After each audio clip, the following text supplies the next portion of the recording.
Ne traži bolje prijatelja od sebe.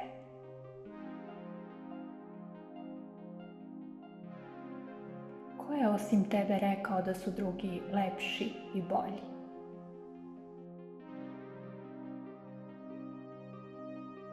Zašto sebe ne shvatamo kao što možemo druge? Pomozimo nekada i sebi. Onaj koji ima više neprijatelja od prijatelja je i sam u grupi neprijatelja prema sebi.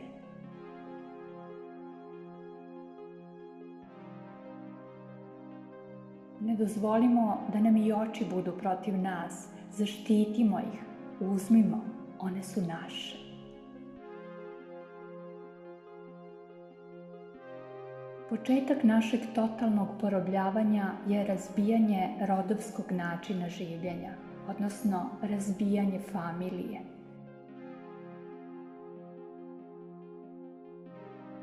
Nemoj se kajati što nisi uradio, već uradi danas da se ne bi ponovilo.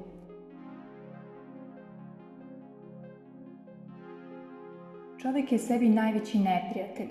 Ono što ne dozvoljava drugom da mu radi, i tekako sebi radi.